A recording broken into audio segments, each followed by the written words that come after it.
Today we're in Cresswell. It's mid-December and approximately 4 degrees. But that's alright, because today we aren't here to sightsee or go to the beach. Today we're here to look at a cornerstone of Cresswell history. Today we're looking at a landmark that's been here since the 15th century, that was built to defend against the border reivers and was even incorporated into a manor house at one point. And although its history is long and quite interesting, today we're here to look at its future. Today we're here to have a look at Cresswell Tower.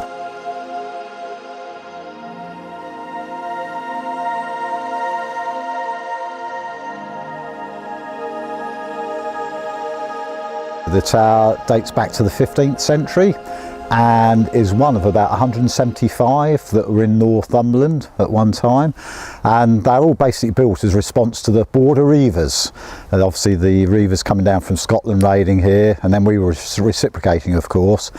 But anyway, of the 175, at least 60% of those in Northumberland, there's nothing standing above ground, and of the remainder, only one of these towers is actually open to the public in Northumberland, and that's Preston Tower, which is actually owned by the Baker Cresswell family, who were obviously associated with this tower as well. These towers are fairly standard in their construction. They're similar sort of size, and they tend to be like 3-storey buildings.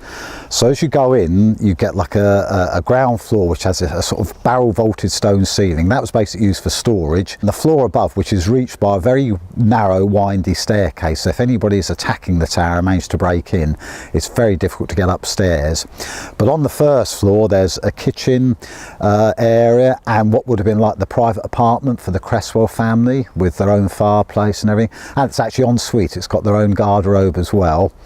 And above that floor you would have had the bedrooms and what have you, although pretty basic, unheated as far as we can tell, and above that the roof. So that sort of 3-storey standard structure is par for the course for sort of Pele Towers in Northumberland and the border area. The whole idea is with the project is to restore this, roof it, repair it and open it up as a visitor attraction, but also save a really important part of our not just local heritage but national heritage. It's a lot of work, a lot of money involved, but thank goodness we have the Heritage Lottery Fund. They have been incredibly supportive. A couple of years ago they provided a £10,000 start-up grant to enable us to do some initial work. And as a result of that, we've put in a much bigger grant application. I'd also like to take this opportunity to thank other funders such as Northumberland County Council, who are being very supportive as well. Overall, the project is going to be probably around about £800,000, £900,000 to everything we want to do, which is not just the restoration work, but also a community archaeology project as well. We want to excavate within the tower, we want to excavate outside it, we want to do field walking to put it all into context. And although we want to take on, and we will employ professional archaeologists to do this, a lot of the people working on this will be local community volunteers who don't have to have any experience. Full training will be provided.